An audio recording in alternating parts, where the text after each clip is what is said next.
judul ataupun topik dari materi yang dibahas kali ini adalah Basic of Python and Scikit Image. Nah, yang jadi overlapnya sebetulnya saya baru menyadari bahwa Scikit Image ini sudah banyak disinggung gitu di praktikum kemarin, dimulai dari bagaimana kita menggabungkan dua image ya, dua gambar, sampai ke bagaimana kita menilai SSIM-nya gitu. Nah, itu seharusnya secara struktur memang disampaikan setelah materi pada hari ini gitu, karena memang di minggu yang sebelumnya itu terjadi ketidakcocokan gitu dengan jadwal praktikum yang membuat kita harus menjadwalkan ulang untuk praktikumnya tidak bareng di kelas, makanya sedikit overlap gitu. Namun untuk materi praktikum selanjutnya akan dibuat memang setelah teorinya didapat gitu. Jadi makanya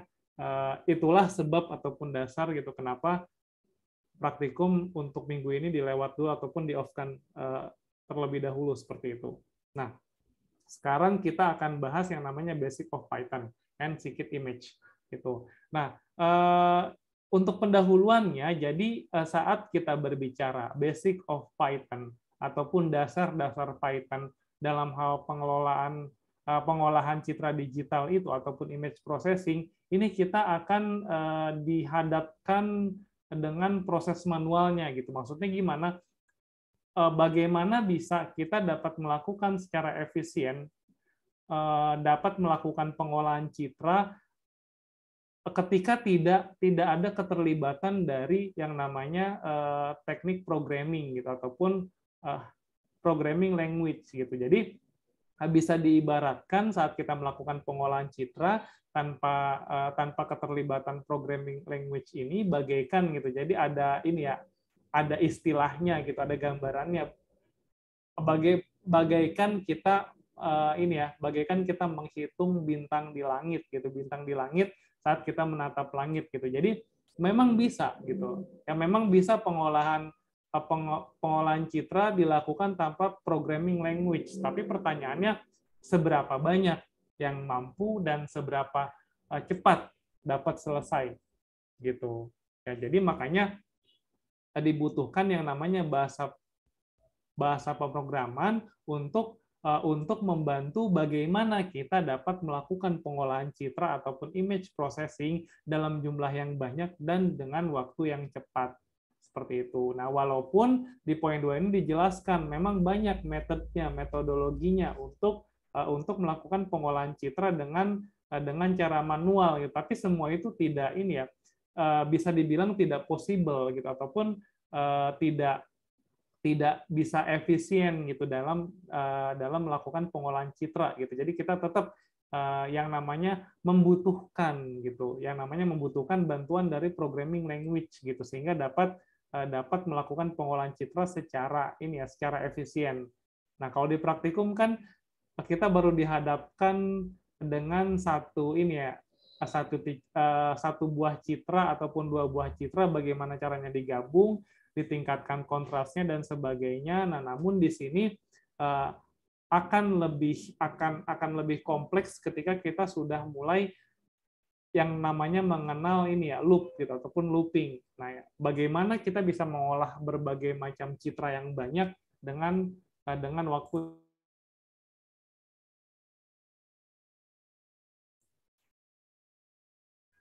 Nah, di poin ketiga dikatakan gitu. Jadi kita permasalahannya adalah saat kita akan menggunakan yang namanya teknologi ataupun pengolahan citra dengan bantuan bahasa program ini, yang jadi masalah utama adalah kita harus memahami gitu. Kita harus memahami bagaimana bahasa di Python ini dapat diaplikasikan gitu pada sebuah image dengan berbagai metode gitu. Jadi yang perlu kita pahami adalah basic concept of Python. Yang kedua adalah Python Image Processing Library yang dimana sudah dicontohkan gitu menggunakan scikit-learn pada praktikum kemarin gitu. Jadi yang fokus akan dibahas adalah basic concept of Python seperti itu ya. Oke, bisa kita lanjutkan. Nah, jadi Untuk basic dari Python ini secara singkat akan disampaikan ataupun dijelaskan di mana meliputi beberapa poin ya. Dimulai dari variable and data types, yang kedua ada struktur datanya seperti apa, yang ketiga ada yang namanya control flow statement ataupun looping ya, yang keempat ada conditional statement ataupun yang bisa lebih dikenal adalah fungsi if ya, if, else, dan sebagainya, dan yang terakhir adalah fungsi, seperti itu. Ya, jadi secara singkat akan dijelaskan pada pertemuan kali ini basic of Python. Seperti itu. Nah, yang pertama adalah variable and data types. Itu poin pertama dikatakan how to save the data and in which format the data should be saved gitu. Jadi bagaimana kita dapat menyimpan sebuah data dengan format tertentu gitu sehingga bisa disimpan gitu datanya, value-nya. Nah, jadi yang dilakukan seperti pada umumnya kita harus menciptakan yang namanya container gitu, variable as a container. Nah, jadi si variable ini difungsikan untuk menyimpan nilai yang ingin di-set gitu, yang ingin disimpan gitu. Memang bisa tanpa membuat sebuah variabel yang bersifat wadah gitu ya. Namun data-data tersebut yang dimana kita akan lakukan proses kalkulasi, modeling dan sebagainya tidak akan dapat tersimpan gitu, baik yang berupa data input maupun data output gitu. Jadi ketika memang yang dicontohkan adalah si Saurav ini ya,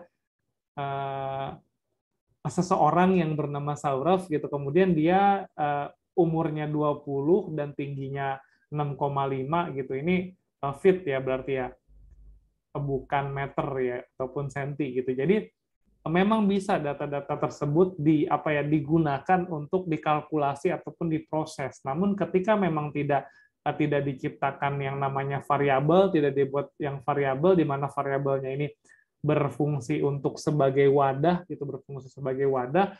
Nah, kita tidak dapat kita tidak dapat menyimpan gitu data tersebut gitu, baik data yang bersifat data inputnya ataupun nanti gitu ketika saat akan diolah gitu sehingga menghasilkan sebuah output gitu, dan outputnya kembali tidak disimpan ke dalam sebuah variabel yang bersifat kontainer gitu. Nah, itu tidak akan bisa digunakan kembali ataupun tidak dapat tersimpan seperti itu ya. Nah, yang poin selanjutnya adalah terdapat beberapa rules ataupun aturan yang kita butuhkan untuk penamaan variabel gitu. Jadi ini untuk di Python ini terdapat beberapa regulasi ataupun aturan.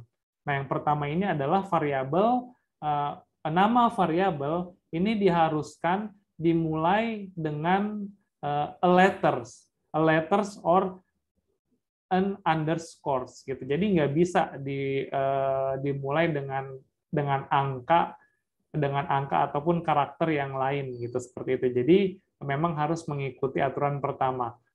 Yang kemudian adalah untuk aturan kedua, the rest of the variable name gitu. Jadi ini bisa diartikan sebagai pemisah ya gitu. Kalau kita ingin membuat suatu variabel yang panjang, ini tidak bisa menggunakan spasi gitu. Jadi untuk pemisahnya ini bisa menggunakan letter, number ataupun underscore seperti itu ya.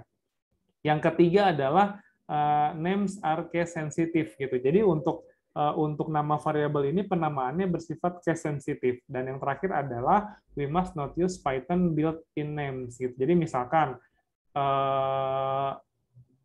saya mau menyimpan suatu data ke dalam sebuah variabel gitu, terus saya namakan variabelnya sikit gitu, sikit ataupun pandas ataupun yang lain-lainnya. Nah, itu tidak bisa gitu. Jadi kita harus membuat penamaan variabel itu yang memang tidak tidak menyerupai, tidak sama dengan built-in names di Python gitu dan lain-lain gitu. Nah, itu seperti itu. Itu beberapa aturan gitu. Jadi ketika nanti saat akan membuat sebuah satu ataupun lebih variabel, pastikan mengikuti beberapa aturan tersebut gitu ya, seperti itu.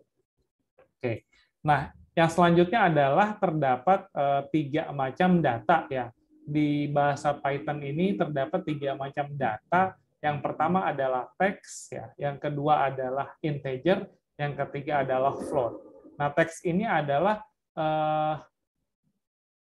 sesuatu karakter, ya, sesuatu karakter yang dituliskan, yang diketik ataupun yang diinput di antara quotes gitu, single quotes ataupun tanda kutip, ya, baik itu kutipnya 1 ataupun 2 gitu. Namun di buku itu dicontohkannya istilahnya single quotes ataupun yang kutip 1 gitu. Nah, jadi data tersebut bersifat teks ataupun string, ya, seperti itu. Yang kedua adalah integer gitu. Nah, segala sesuatu yang diketik, diinput, dituliskan tanpa desimal gitu, ataupun angka biasa saja, misalkan 20, 10, 15 dan sebagainya. Nah, itu disebut integer. Dan yang ketiga adalah float gitu. Jadi suatu input yang dimana kita tuliskan dengan menggunakan desimal, misalkan 1,2, nah, di mana di Python ini dituliskannya dengan tanda titik seperti itu, ya. Jadi tiga macam ataupun 3 jenis tipe data gitu pada bahasa Python. Nah, contohnya di sini dicontohkan, misalkan di dalam variabelnya name ini kita input dengan nama Saurav, ya, bisa apapun gitu. Kemudian untuk age-nya adalah 20 dan height-nya itu 6,5 feet. Nah, di mana kita bisa menampilkan output-nya print the name is gitu.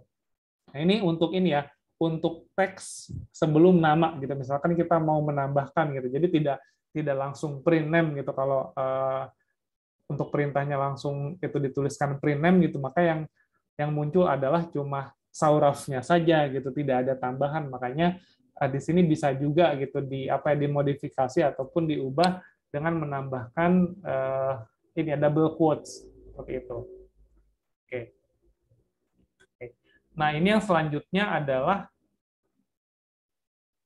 cara lain, ya, cara lain untuk menampilkan hasil inputnya adalah dengan menggunakan konektor. Nah, di sini konektornya ini bisa kita lihat dengan menggunakan tanda ataupun karakter persen, ya, persen S, yang artinya S ini adalah string, itu kemudian persen D, yang dimana D ini dapat mengartikan integer, dan juga persen F, yang dimana F ini adalah float. Nah, susunannya berdasarkan susunan tanda kurung, ya, di dalam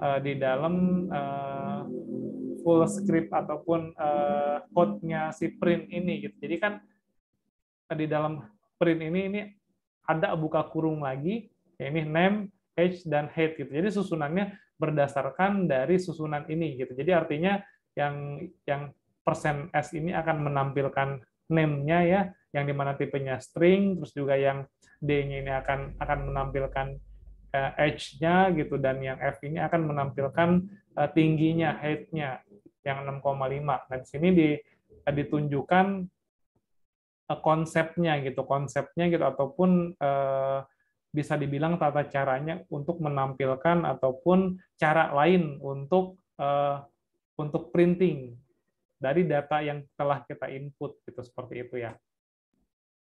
Nah, bisa juga seperti ini. Dan selanjutnya adalah terkait dari subtopiknya adalah data structure gitu. Nah, jika kita membutuhkan ataupun ingin ataupun akan menyimpan gitu lebih dari satu nilai gitu, maka kita memerlukan yang namanya data struktur. Nah, yang mana ditunjukkan di beberapa poin ini gitu. Jadi ada yang tipenya list, ada yang tipenya dictionaries, ada yang tipenya tuples. Nah, di mana memiliki tata cara tersendiri ataupun tata cara yang berbeda. Nah, misalkan kalau list ini kita membuat suatu variabel namanya age gitu, di mana di dalamnya diinputkan beberapa value gitu, ada yang 24, 35, 26 dan 42, di mana cara penulisannya adalah dituliskan di antara tanda kurung siku, ya, tanda kurung siku. Square bracket gitu namanya gitu dalam istilah bahasa Inggrisnya gitu, ya. Nah, terus yang selanjutnya adalah listnya names gitu. Names-nya juga sama gitu, di antara kurung siku ada Sasin, ada Sauraf, dan ada Rahul. Nah, ini kalau caranya seperti ini sebetulnya ini ya, apa sih, kurang satu nama, karena untuk age-nya ada 4 ya, 4, dan yang names-nya ini cuma ada 3 gitu. Itu yang tipenya list gitu. Yang kedua adalah tipenya adalah yang kedua dictionaries. Nah, ini bisa saja kita buat sebuah variabel yang namanya details gitu. Kemudian di dalamnya diisikan ada sasin titik 224 gitu. Nah, jadi pada tipe dictionaries ini menuliskannya adalah antara satu value dengan satu value lainnya dipisahkan dengan semikolon. Ya, semikolon itu dipisahkan dengan tanda kolon itu. Kalau semikolon itu kan titik koma. Nah, ini kalau kolon itu titik 2. Nah, jadi untuk yang string kan tadi ya harus menggunakan quotes gitu. Makanya yang pertama ini sebelum dari kolon itu adalah sasin gitu. Kemudian yang setelah tanda titik 2 ini adalah value dari age-nya ya, 24. Kalau si Saurov ini 35 dan Rahul ini 42. Nah, begitu cara penulisannya dengan dituliskan di antara kurung kurawal gitu kalau bahasa Indonesianya gitu, seperti itu ya. Oke, yang ketiga adalah tuple. Nah, tuples ini hampir mirip dengan list, yang berbeda adalah tanda kurungnya. Untuk list itu tanda kurungnya kurung siku, kalau height itu adalah tanda kurung biasa. Seperti itu. Nah, bedanya adalah kalau kita menggunakan tuple itu, saat si tuple dari variabel ini sudah didefinisikan, maka tidak dapat diubah kembali, gitu. Berbeda dengan yang list. Gitu. Jadi, tinggal kita gunakan sesuai dengan kebutuhan. Gitu. Mau pakai list, dictionaries, ataupun tuple. Seperti itu ya. Itu data struktur. Ya. Yang selanjutnya adalah terkait dari control flow statement, ataupun yang sering ataupun sudah dikenal gitu oleh kalian, pasti yang namanya programmer sudah belajar coding di semester 2 sampai ke semester 5-nya pasti sudah tidak asing gitu yang namanya control flow statement, ataupun yang lebih dikenal looping. Nah, ini terdapat dua macam, ada a while loop dan ada a for loop gitu. Jadi mau menggunakan while ataupun for gitu. Jadi dua-duanya bisa dipakai berdasarkan kriteria tertentu gitu. Jadi dua-duanya sama penting gitu. Jadi kita nggak bisa punya style gitu, sukanya pakai while saja, sukanya pakai for, tapi dua macam control flow statement ini memang bisa digunakan sesuai kondisi ataupun sesuai situasinya. Seperti itu. Nah, yang pertama, jika kita membutuhkan untuk melakukan perulangan secara partikular gitu ya di beberapa waktu. Nah, kita bisa menggunakan sebuah control flow statement-nya yang tipenya while gitu. Jadi pertama itu didefinisikan ada count-nya 1, terus kemudian dituliskan while count kurang dari sama dengan 10 gitu, dan diisikan apa yang mau dikalkulasikan. Misalkan di sini perintahnya tolong tampilkan ataupun print perkalian 2 gitu, sebanyak berapa jumlahnya gitu. Di sini didefinisikan count kurang dari sama dengan 10 gitu. Artinya ada 10 ya. Ada 10 output yang ditampilkan gitu dengan menggunakan CFS ini ataupun dengan menggunakan looping ini ya. Dari mulai pertama 2 untuk print outputnya sampai ke 20. Seperti itu, sesuai dengan apa input yang diisi ataupun proses yang diisi di antara while tadi, seperti itu ya. Seperti itu. Nah, ketika saat kondisinya memang sudah tidak memenuhi dari count kurang dari sama dengan 10, maka dia tidak akan melakukan proses dari sebuah ataupun lebih dari satu code yang terdapat pada isi dari while tersebut gitu. Jadi tidak akan melakukan proses selanjutnya ketika memang si kondisinya sudah bersifat false ya, seperti itu. Ya. Oke, nah ini di slide ini terdapat suatu bagan ataupun suatu gambar ataupun suatu blok yang dimana dapat memberikan gambaran gitu untuk bagaimana cara kerja dari while gitu. While dalam kurung condition. Nah, di dalamnya itu ada code that needs to be repeat multiple times based on the condition gitu. Jadi dia akan dijalankan beberapa waktu ataupun beberapa kali sesuai dengan kondisi yang ditentukan. Nah, apa kondisinya di dalam while ini? Seperti itu. Selama dia masih memenuhi kondisi, dia akan melakukan eksekusi code yang ada di dalam dari while tadi gitu. Nah, tapi kalau dia sudah false ataupun sudah tidak memenuhi kondisi, maka tidak akan melakukan proses ataupun eksekusi terkait dari code yang dibutuhkan seperti itu ya. Nah, itu yang while. Nah, sedangkan yang for loop ini adalah bisa kita lihat ya, untuk code-nya dimulai dari for i in range di dalam kurung 10, nah baru gitu di bawahnya ataupun di dalamnya ada code yang sama ya, yang sama sebetulnya tugasnya adalah melakukan print perkalian 2 gitu, namun hanya konsepnya yang berbeda. Nah, kalau kita lihat di bloknya, di bagannya, di sini dikatakan for i in range 10 ini adalah a range of 10 means that in the first loop gitu. Jadi di awal memang sudah ditentukan gitu, range-nya itu berapa gitu. Kalau range-nya 10 itu berarti pasti akan dimulai hitungan ataupun value dari i-nya adalah dimulai dari 0 sampai ke 9 gitu. Nah, seperti itu. Nah, baru ketika memang kondisinya itu memenuhi, dia akan menjalankan code yang dibutuhkan. Seperti itu. Nah, kemudian di bawahnya disampaikan gitu, ketika the i value-nya become more than the range gitu, artinya lebih dari range-nya, maka loop-nya akan stop ya.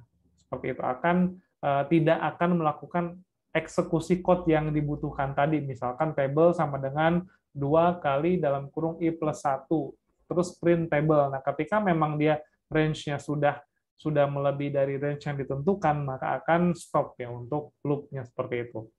Itu control flow statement terkait dari for ya.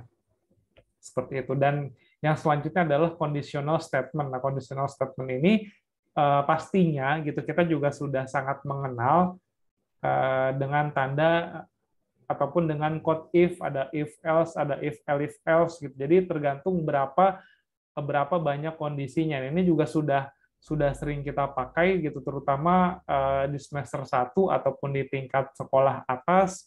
Ini kita biasanya juga sudah mulai menggunakan saat bermain ataupun menggunakan Excel gitu. Pasti sudah banyak memahami gitu bagaimana cara kerja dari fungsi if.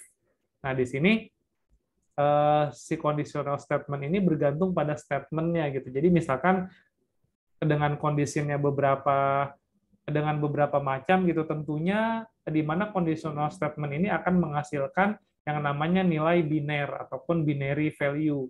Nah, biasanya dengan melakukan check condition-nya ini apa value-nya gitu, apakah dia true dengan nilai binernya 1, apakah dia false dengan nilainya 0 gitu. Maka saat nilainya 1 dia akan menjalankan code apa gitu, ketika 0 dia tidak akan menjalankan dan sebagainya, seperti itu ya. Nah, ini terdapat beberapa kondisi yang tentunya sudah juga dikenal gitu, ada yang namanya equal ataupun garis sama dengan 2 kali ya, terus ada juga not equal, ada less than, ada juga less than and equal gitu, ada greater than dan sebagainya. Ini beberapa kondisi yang dapat digunakan pada conditional statement ya, seperti itu. Nah, di sini dicontohkan misalkan kita akan menentukan grade ya suatu orang ataupun seseorang gitu dengan nilai input 45 gitu. Apakah dia akan mendapatkan grade A, grade B ataupun grade C. Nah, ini juga sama. Di Excel pun kita sudah belajar gimana sih caranya bikin grade gitu. Nah, di sini juga sudah ditunjukkan jadi menggunakan fungsi if. Namun terdapat beberapa statement gitu. Ada statementnya yang lebih besar dari 80 gitu, maka dia mendapatkan grade-nya A gitu. Kemudian ada statement yang lebih besar sama dengan 60 namun kurang dari 80. Dia akan mendapatkan grade B. Dan yang terakhir adalah akan mendapatkan grade C di luar dari 2 kondisi yang sebelumnya ataupun 2 statement yang sebelumnya, seperti itu ya. Oke, jadi tergantung gitu. Jadi kalau inputnya marks sama dengan 45, maka dia akan menjalankan gitu. Mana kondisi yang memenuhi gitu. Maka di kondisi pertama tidak memenuhi, di kedua tidak memenuhi, maka yang memenuhi adalah selain dari dua kondisi itu, maka dia akan mendapatkan grade C, dan di print untuk outputnya adalah dengan teks you got C grade gitu. Jadi dia mendapatkan nilai C gitu di course apa gitu ataupun di mata kuliah tertentu gitu ya. Itu conditional statement. Dan yang terakhir adalah function. Nah, function ini saat kita tadi sudah mencoba cara yang sebelumnya, baik itu menggunakan control flow ataupun dengan cara conditional statement itu, namun di fungsi ini kita akan membungkus dari code tersebut agar bisa digunakan berulang kali gitu. Jadi tidak hanya sekali gitu, kemudian kita harus menuliskan code lagi untuk melakukan kalkulasi nilai yang berbeda. Nah, dengan fungsi ini di poin pertama dikatakan adalah function are used when you want to enclose complex code inside a single wrapper, ataupun dibungkus ke dalam satu buah wadah, ataupun bisa diistilahkan toples, yang dimana bisa digunakan kembali. Contoh gitu, ketika saat kita membutuhkan gula gitu, kalau gula tersebut disimpan di kantong belanja yang dimana di dalamnya ada garam dan sebagainya, itu akan kesulitan. Namun ketika gula sudah disimpan di dalam toples, maka ketika membutuhkan tinggal pakai gitu. Tinggal pakai gula yang ada di dalam toples. Kita tidak perlu lagi mencari ataupun menuliskan code berulang-ulang seperti itu. Nah, itulah fungsi. Nah, fungsi ini bisa didasari dari beberapa input, satu atau lebih input, dan juga dapat menghasilkan satu ataupun lebih output ya, tergantung dari apakah ataupun seberapa kompleks code yang terdapat di dalam fungsi tersebut gitu ya. Seperti itu. Nah, ini dicontohkan gitu, ketika di dua contoh tadi, baik itu di conditional ataupun di dalam control flow, itu akan mencetak perkalian 2 gitu, perkalian 2. Nah, di sini kita bisa menggunakannya untuk berbagai kasus gitu. Misalkan saya tidak mau perkalian 2 gitu, saat ini saya ingin melakukan perkalian 3 misalkan, ataupun perkalian 10 ataupun perkalian 7 itu sebanyak 10 kali ataupun beberapa kali gitu. Nah, maka untuk for tadi ataupun untuk penggunaan dari control flow statement dengan tipe for tadi, kita simpan di dalam sebuah fungsi. Nah, di sini dicontohkan def dengan fungsinya namanya table gitu, kemudian di dalamnya A. Nah, di mana A ini bisa kita input ketika fungsinya digunakan gitu. Jadi di dalam fungsi ini ada sebuah loop yang di mana dia range-nya adalah 10, kemudian tabel sama dengan A kali I plus 1, dan di mana akan mencetak ataupun menampilkan hasil outputnya dengan print dalam kurung table gitu, seperti itu. Dan maka ketika fungsinya dijalankan dengan memanggil fungsinya table di dalam kurung 10, maka si 10 itu akan dikalkulasi ataupun diproses ataupun dieksekusi sehingga menampilkan ataupun menghasilkan sebuah output berupa 10 bilangan, yang dimana bilangan tersebut adalah perkalian gitu, perkalian dari 10 gitu, 10 kali 1, 10 sampai ke 10 ke range ke 9 gitu ya, dari range ke 0 sampai ke range 9 gitu. Jadi kalau 9 itu I-nya adalah 9 plus 1, 10, maka 10 kali 10 sama dengan 100 gitu. Jadi akan ada 10 ini ya, 10 angka seperti itu ya. Oke. Nah, itu dasar-dasar dari fungsi yang bisa kita gunakan ya, baik dari segi control flow, ada conditional, ada function, dan sebagainya, ataupun struktur datanya seperti apa, dan bagaimana cara kita untuk menyimpan baik itu input ataupun output ke dalam sebuah variabel yang dimana dapat disimpan berikutnya dan dapat digunakan selanjutnya, seperti itu. Baik, untuk materinya sampai di situ, silakan. Bagi ada yang mau bertanya, saya rasa sih ini ya sudah familiar gitu. Jadi jika memang yang aktif ngoding dan memang sudah biasa, sebetulnya jika menggunakan yang namanya bahasa Python ini lebih sederhana gitu ketimbang yang lainnya. Makanya banyak banyak teori ataupun banyak materi ataupun banyak artikel yang menyebutkan memang ketika kita tidak menguasai teknik dari coding yang advance gitu, maka salah satu alternatifnya adalah belajar Python ya, walaupun memang dari suatu hal memang ada kekurangan gitu, namun dalam image processing, computer vision ataupun di machine learning atau data science, di mana Python ini powerful ya dikatakannya seperti itu, karena memang sudah terdapat beberapa bagian contoh gitu dari segi untuk buat apps-nya ada gitu, terus untuk menjalankan machine learning-nya ada dan sebagainya ada. Nah, makanya dikatakan powerful seperti itu. Baik, silakan jika ada yang ingin ditanyakan bisa bisa disampaikan gitu. Jadi dibuka sesi diskusi baik untuk membahas dari materi yang tadi disampaikan ataupun membahas keberlanjutan dari proyek. Nah, ini kalau dari minggu lalu tentunya dari proyeknya ini sudah seharusnya ada perkembangan gitu. Jadi bagi yang memang masih kebingungan silakan ditanyakan gitu, karena di UTS nanti sedikit bocoran adalah menyampaikan idenya beserta sudah menyampaikan to-do list-nya ataupun apa yang sudah dikerjakan, minimal ada 30% proses yang sudah jalan gitu. Jadi kalau sampai pertemuan ini masih bingung dan masih belum apa-apa, kemungkinan nanti untuk UTS-nya akan ini ya, akan tidak memuaskan. Makanya silakan bagi yang ada yang ingin bertanya ataupun ingin dibahas terkait dari perkembangan proyeknya ataupun dari materi yang tadi, silakan ya, diperbolehkan. Baik, silakan. Saya beri kesempatan. Ini kita sangat punya banyak waktu ya. Baru pukul 11.30. Ini kita punya setengah jam lebih untuk diskusi. Silakan bagi yang ingin bertanya.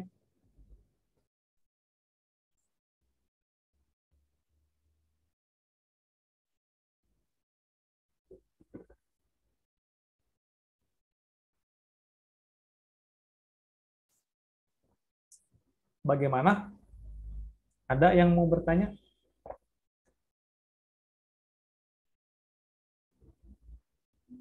Oke.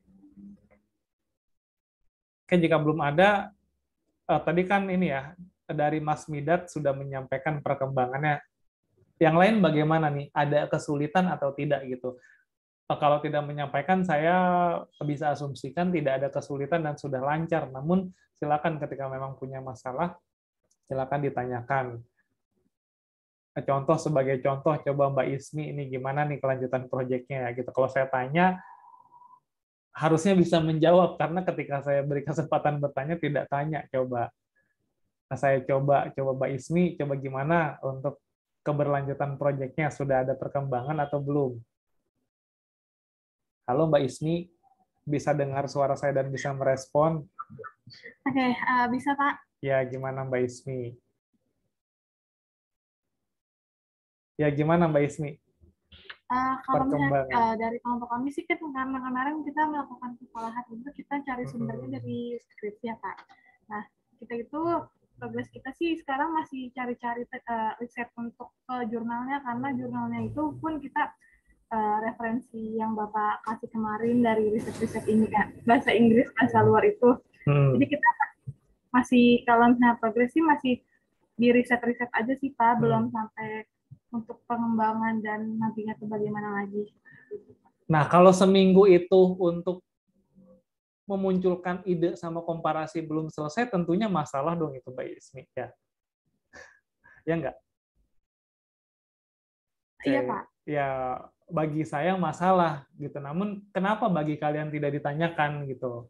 Nah, itu yang harus dievaluasi gitu. Jadi untuk mencari ide, melakukan komparasi, masa iya bertiga tidak selesai dalam seminggu gitu. Memang seberapa full gitu kegiatannya, seberapa full tugasnya, bisalah menyisihkan waktu sehari 1-2 jam untuk discuss ya, yang sebelumnya memang sudah mencari sumber masing-masing gitu. Nah, itu salah satu contoh masalah yang dianggap bukan masalah gitu. Ya bagi saya itu masalah besar ketika hanya sebatas mengungkapkan ide saja kita butuh seminggu, sebulan, atau setahun gitu. Itu masalah. Gitu. Nah, apalagi mengerjakan idenya, menuangkan ide ke dalam code ataupun membuat sistem maupun aplikasinya. Itu masalah yang lebih banyak lagi. Karena kalau kita berbicara data science, machine learning, ataupun data mining, proses yang memakan waktu adalah proses praproses. Kita memahami data, jenis data, karakter data, terus melakukan normalisasi, penyesuaian, penghilangan noise, dan sebagainya, sehingga datanya tersebut jadi data yang siap untuk dilakukan modeling. Itu modelingnya cepat. Nah, namun ini salah satu contoh timnya Mbak Ismi dalam pengembangan ide dan komparasi saja seminggu lebih belum selesai. Nah, itu big problem menurut saya. Tapi herannya kenapa menurut kalian itu bukan masalah? Coba, ada nggak yang mau menyampaikan kenapa itu bisa terjadi? Gitu. Nah, sekarang mari kita berpikir kritis. Kenapa bisa seperti itu? Apa yang salah dari cara kalian? Gitu, biar bisa dibahas dan tidak salah lagi selanjutnya gitu loh. Oke. Nah, itu timnya Mbak Ismi. Terus gitu kalau disurvei lagi pasti semuanya ini kebanyakan akan menjawab hal yang sama. Sebagai contoh coba Mas Randy Silalahi. Oke, Mas Randy Silalahi bisa dengar suara saya? Baik Mas Randy atau timnya silakan bisa diwakili. Yang jelas saya tertuju pada timnya Mas Randy. Gitu, bagi yang merasa timnya Mas Randy, ini kalau Mas Randy-nya tidak menjawab, ini bisa jadi entah jaringannya error ataupun memang sleep ya mode-nya gitu. Jadi hanya aktifkan saja namun tidak bisa merespon, entah kemana, silakan bisa dibantu jawab. Oke. Baik Mas Randy ataupun timnya tidak bisa menjawab. Oke, selanjutnya coba timnya Mas Randy Tias Winardi. Coba saya pengen tahu, ada nggak perkembangannya? Ada Pak. Apa perkembangannya, Mas? Kan kemarin tuh ini apa masih yang dimarahin sama Bapak tentang itu. Dievaluasi, Mas, sekarang bukan dimarahin ya. Ya, ya itulah pokoknya. Sekarang udah nentuin idenya Pak. Jadi ini idenya apa? Kita bikin 3 tong sampah buat klasifikasi sampah. Terus cara buat di apa? Terus di tong sampahnya itu ada sebuah alarm yang bikin kalau kita naruh sampahnya jenis sampahnya salah itu nanti bunyi. Nah, cara si mesinnya tahu itu pakai kamera CCTV, Pak. Gitu. Kamera CCTV. Ya. Oke, sudah melakukan komparasi? Oke, sudah melakukan ada komparasi. Jurnalnya, Pak. Tapi jurnal apa? Ngerangkum isi dari jurnal bahasa Inggris tuh butuh waktu yang lama sih. Butuh waktunya gimana? Coba. Coba bisa nunjukin nggak, Mas? Jurnalnya mana coba? Yang dibilang butuh waktu lama tuh mari kita lihat, kita contohkan gitu. Kenapa Mas Randy dan tim bilang untuk memahami artikel dalam bahasa Inggris itu butuh waktu yang lama. Coba bisa nggak Mas nunjukin, Mas? Biar bisa kita bahas bareng-bareng. Yang bikin lama tuh di mana? Coba, Mas. Baik, silakan ditungguin kok. Kayak gitu ya. Jadi seorang peneliti, ya kalian belajar jadi peneliti harus memang punya perlengkapan gitu, punya senjata yang lengkap gitu. Jadi ketika diminta menunjukkan ini Pak papernya, ini saya kesulitan untuk memahami. Nah, kalau ada kesulitan disampaikan gitu. Mari kita sama-sama cari solusinya. Tapi kalau diam-diam saja kan nggak tahu ya itu apa masalah yang dialami seperti itu. Oke. Oke, silakan Mas Randy atau tim gitu silakan bisa salah satu mewakili di share untuk artikelnya.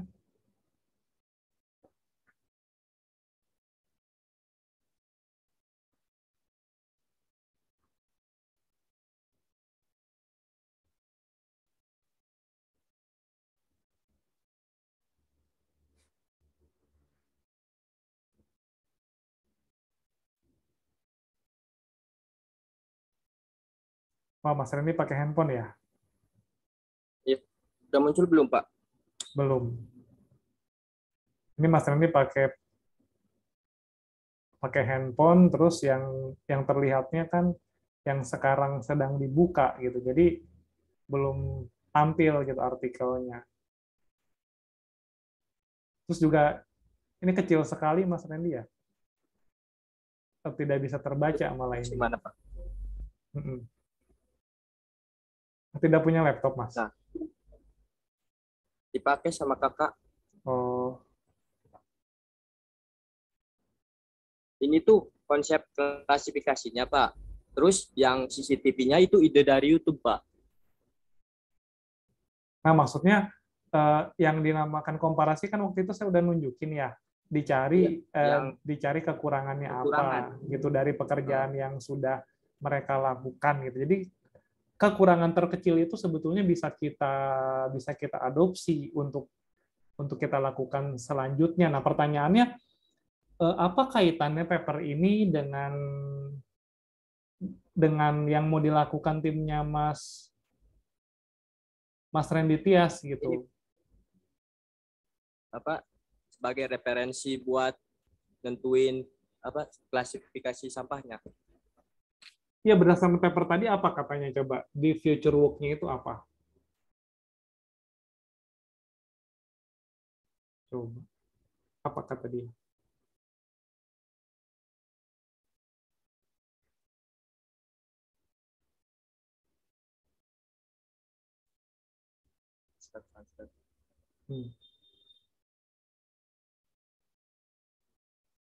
Coba apa kata dia, Mas? Jangan ini dipindah-pindah biar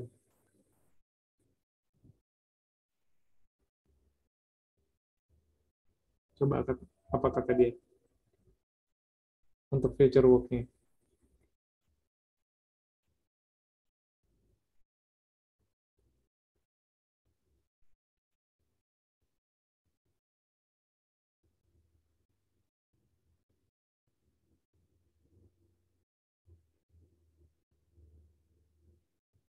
Jadi ukurannya tuh masih minim Pak tong sampahnya. Ukuran Bukan skala bak sampah gitu. Yang mana, Mas, kalimat yang mana? Oh, ini object size. Mana? Tuh. Aduh. Mana? Yang mana? Object size kan ukuran objek, Mas. Terus itu bukan future work-nya, tapi yang dia propose, yang telah diusulkan gitu metodenya. Seperti itu. Nah, itu bukan future work, tapi justru yang pekerjaan selanjutnya harus dilakukan itu adalah terkait motion tadi. Nah, itu relate sama yang saya bilang gitu. Gimana caranya bisa mendeteksi objek yang motion. Itu ada di kalimat terakhir. Nah, yang saya pertanyakan adalah, nah itu, bagaimana cara kalian bisa memahami yang mana yang namanya conclusion, yang mana yang namanya future work gitu. Nah, bahkan sebagai contoh, ini Mas Randy sendiri memahaminya yang kalimat pertama di paragraf terakhir yang future, padahal kan bukan gitu. Seperti itu, ya. Oke, Pak, makasih. Ya, jadi sebetulnya nggak lama, Mas, gitu. Kalau emang skill bacanya bagus, nah gitu. Kalau skill bacanya kurang bagus, kemudian yang selanjutnya menggunakan Google Translate, ya bingung gitu. Jadi kan saya bilang, Google Translate itu boleh digunakan, tapi untuk menerjemahkan kata per kata saja, jangan satu kalimat di copy. Bisa jadi substansi bahasanya tidak sama dengan apa yang dimaksud gitu loh, Mas. Seperti itu. Jadi jika memang timnya masih pakai fully translate by Google Translate, bahkan sampai satu paragraf di translate, ya bisa dibilang celaka gitu sih ya. Isinya pasti akan tidak sama dengan apa yang dimaksud gitu sih. Seperti itu. Oke, nah berarti kan yang jadi pertanyaan tadi gitu, ketika memang object identification of waste ini akan diimplementasikan ke bagaimana mendeteksi orang yang salah membuang sampah, padahal gitu misalkan si tong sampahnya itu sudah diberi warna, dikasih tulisan gitu, ada organik, anorganik, B2, ataupun yang sampai ada tong sampah warna merah tapi tetap orang salah buangnya. Nah itu kan berarti kan sama konsepnya adalah object identification gitu dan motion gitu, karena kan itu dua tahap gitu. Jadi itu harus menilai dan mendeteksi objeknya beserta motionnya ke arah mana, apakah dia ke arah tong sampah yang warna kuning dan sebagainya. Nah itu kan dua tantangan. Nah harusnya dilakukan compare. Nah bagaimana teknik yang tepat untuk digunakan, yaitu dari komparasi. Oh ternyata ada yang sudah melakukan itu, ini caranya, dan memang dia masih ada kekurangan ini. Gitu. Nah itu caranya begitu gitu, Mas Randy Tias dan kawan-kawan. Nah itu harus dipercepat, Mas, gitu. Kalau di minggu depan belum selesai juga, ya akan kesulitan gitu untuk menyelesaikannya gitu ya. Seperti itu sih. Oke, ada lagi? Ya, jadi seperti itu, Mas, gitu. Jadi yang namanya diskusi itu kita saling mengevaluasi gitu, saling sharing gitu. Jangan disimpan sendiri. Nah, buat yang lain juga gitu, kalau memang disimpan sendiri terus tidak paham, ya jika ada kesulitan ya akan sulit sendiri. Namun ketika memang disampaikan, bisa jadi solusi baik dari saya ataupun dari temannya sendiri itu bisa kita ambil gitu, bisa kita dapat. Tapi kalau tidak disampaikan ya bingung ya, seperti itu. Oke. Silakan yang lain, siapa tahu ada yang mau menyampaikan. Oke, ini sudah lumayan ya buat percobaannya untuk melaporkan itu, namun yang disayangkan itu masih berdasarkan harus dipanggil gitu, kayak timnya Mas Randy. Terus gitu kalau timnya Mas Midat ini sudah mengemukakan idenya, namun belum ada gitu bahan yang ditunjukkan seperti itu. Nah, itu sisi-sisi apa ya? Sisi-sisi kekurangan yang memang bisa kalian kembangkan untuk lebih maksimal gitu ya. Seperti itu. Jadi saat kita diskusi itu, saat diperlukan menunjukkan bahan tuh kita sudah langsung siap gitu, langsung share gitu dan sebagainya. Dan terutama ketika memang akan presentasi terutama dan akan melaksanakan perkuliahan, memang sewajarnya jika memang punya laptop harusnya dimaksimalkan gitu menggunakan laptop, jangan sampai kayak tadi gitu, karena kan share dan lain-lain kalau kita menggunakan handphone tuh agak sulit gitu, apalagi suruh menunjukkan coding. Nah itu gimana ceritanya lagi di handphone bisa nunjukin bagian-bagian codingnya, kan akan lebih sulit lagi ya, seperti itu. Oke. Baik, silakan. Ada yang mau ditanyakan lagi dari yang lain mungkin?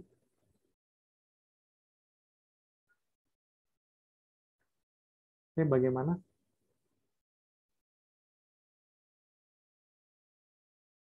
Tidak ada? Baik. Jika tidak ada demikian gitu, jadi sampai pertemuan kali ini kita dapat memahami ternyata basic-basic dari Python itu sesederhana itu gitu. Jadi tidak sulit, hanya kita harus tepat menggunakannya, baik dimulai dari terkait dari variabel data ataupun dari struktur datanya, dari loopingnya ataupun dari conditional statement-nya, bahkan saat menggunakan fungsi, sehingga kita bisa membuat suatu sistem ataupun suatu aplikasi yang di dalamnya bisa menyelesaikan berbagai permasalahan terkait dari image processing. Oke, seperti itu. Demikian. Jika tidak ada yang ditanyakan kembali, bisa dilengkapi dengan membaca buku yang lebih lengkap, dan juga jangan lupa harusnya di minggu depan itu perkembangan proyeknya itu sudah final sampai ke ide. Itu tinggal bisa menyampaikan gitu di pertemuan selanjutnya apa kira-kira yang keliru dari konsep ide kalian, supaya saat di UTS nanti sudah fix idenya dan pasca UTS bisa mulai membuat. Syukur-syukur di UTS itu bisa sampai 30% proses. Nah, itu akan tinggi sekali nilainya. Namun kalau yang sampai UTS sendiri belum apa-apa, terus juga untuk idenya masih mentah, belum melakukan komparasi, maka bisa dipastikan untuk nilai UTS-nya tidak akan memuaskan ya, ataupun tidak bisa diharapkan dengan baik gitu, seperti itu. Baik, jika tidak ada pertanyaan, sampai jumpa di minggu depan untuk materi selanjutnya, dan bisa lebih bekerja keras kembali dalam menyelesaikan terkait proyek akhirnya. Baik, di pertemuan kali ini sekian yang saya sampaikan. Apabila dalam materi itu belum dirasakan lengkap ataupun dirasakan belum memenuhi ekspektasi yang tinggi dari kalian, silakan bisa mencari lebih lanjut, baik itu terkait dari contoh code-nya ataupun dari materi yang lebih lengkap terkait dari tadi, mulai dari data variabel sampai ke function di Python. Nah, silakan bisa coba macam-macam project yang sederhana gitu dari pengolahan citra yang bisa kita dapatkan secara banyak ya, secara gratis di Google ya, tinggal cari saja, tinggal searching by keyword. Jangan lupa keywordnya pakai bahasa Inggris supaya lengkap. Kalau bahasa Indonesia itu sumbernya terbatas. Baik, terima kasih.